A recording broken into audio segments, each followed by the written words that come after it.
Are you prepping like this? Hey everybody, this is Mike with Asymmetrical Preparedness.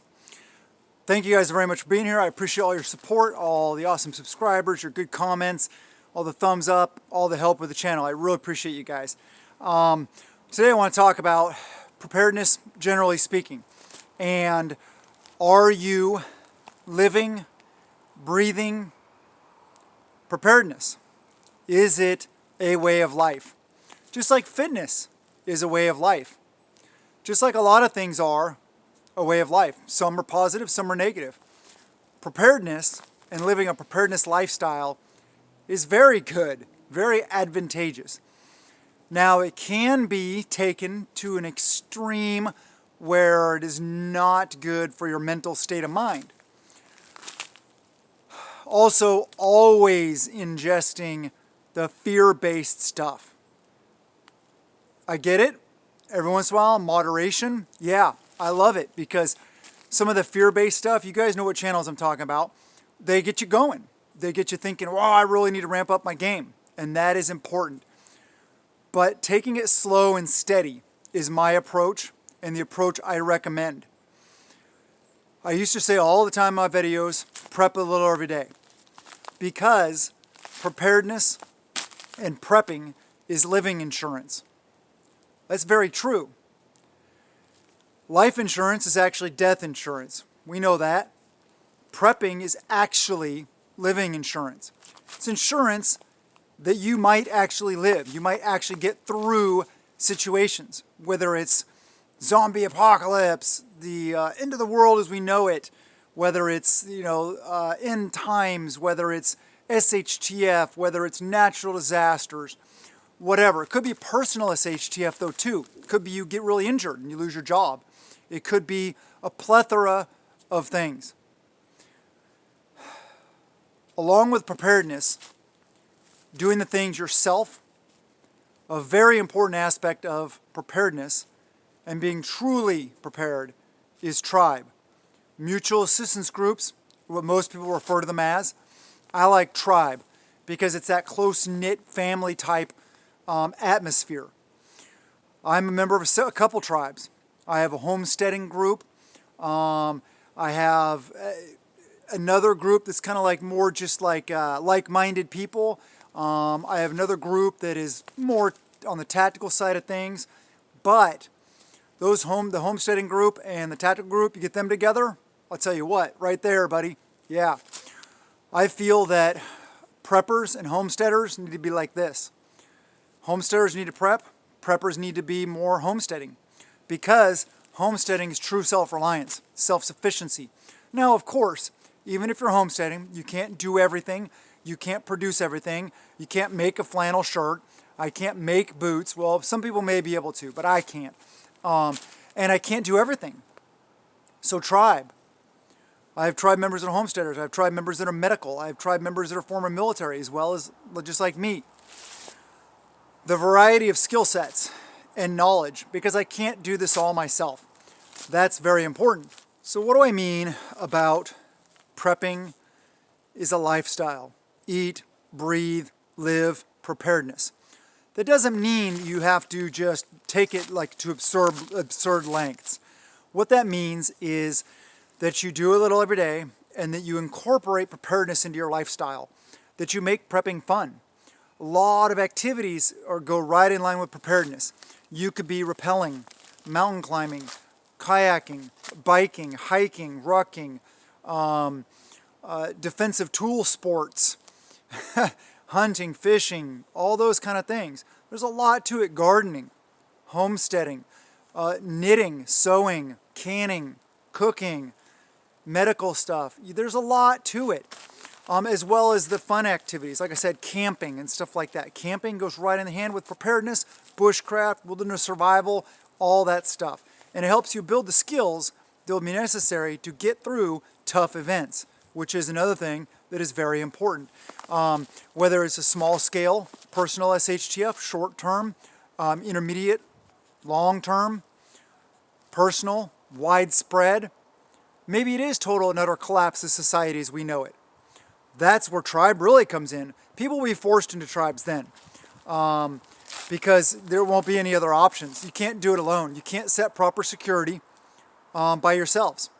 Actually, I talked recently on Patreon about proper security and how to set it, and the fact that it's labor intensive and manpower intensive. So if you want to join us on Patreon, check us out. Links in the description below. It's $1 a month. Lots of good content there. Also check out the links in the description below. There's a couple other good ones in there that you'll find some good stuff. But yes, it doesn't mean freaking out and worrying all the time. What it is prepping is peace of mind. So what preparedness lifestyle means is that it's always part of your life, just like working out. Is exercise and fitness, am I doing it 24 hours a day? No. Am I doing it 10 hours a day? No. Maybe I'm only doing it an hour or two a day, maybe a half hour a day, but it's still part of my lifestyle. It's something that I do every day, and it is something that is advantageous to me. Being in good health is important to me, as well as preparedness is important to me. When I go to the store, pick up a couple extra items. That is one way of making it your lifestyle. And like I mentioned before, the activities, learning all the fun things out there, like the fishing, all those kind of things you can do as a family-oriented stuff.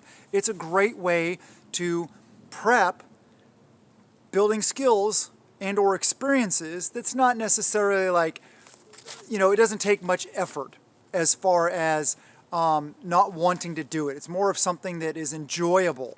And there's a lot of activities out there that are enjoyable. I enjoy bushcrafting. I don't get a lot of chances to do it that much anymore just because I'm always busy doing other things. But it can be a lot of fun. Going and identifying bug out locations can be a camping trip for the weekend, a hiking trip, identifying sources of food, water, exploring your community.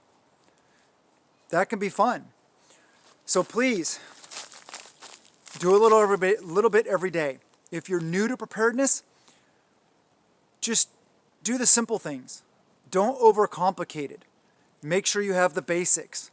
Make sure you have food, water, the ability to cook on or off grid.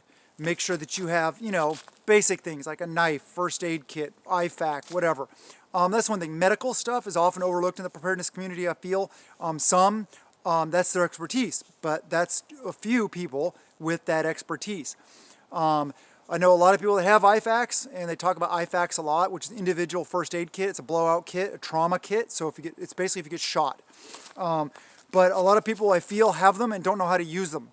Don't know really what to do or how to do it. So take a first aid class, take a trauma medicine class, take a TCCC class. Any of those classes, they're offered around. Sometimes they're free, sometimes they cost some money, but it's well worth the investment. Just like tactical training is well worth the investment. I would much rather you guys spend money on some good quality tactical training than buying the latest gadget or some, expensive piece of gear you don't need, or a $3,000 defensive tool instead of an $800 one or a $1,000 one. It's not worth it. Buy a, $800 to $1,000 one.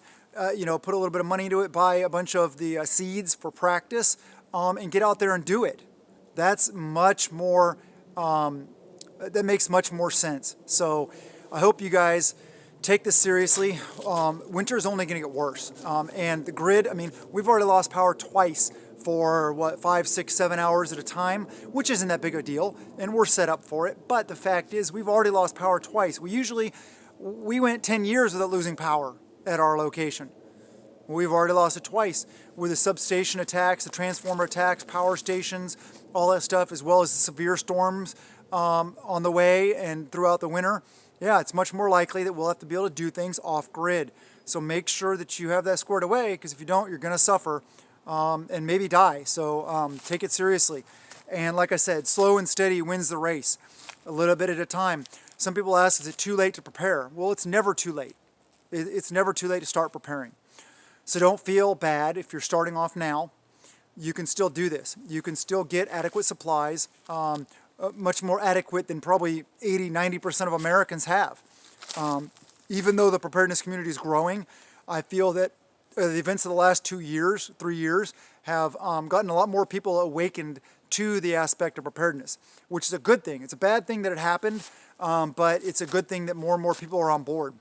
As a matter of fact, with everything that's gone on recently and the increased prices and the shortages and all this other stuff going on, I'm really surprised that everybody isn't on board with at least a basic level of preparedness. I talk to people all the time that surprise the heck out of me that I never would have thought they'd be into preparedness, and they are now. So make sure you do the things, get out there. Love you guys, have a wonderful day, and blessings to you and yours.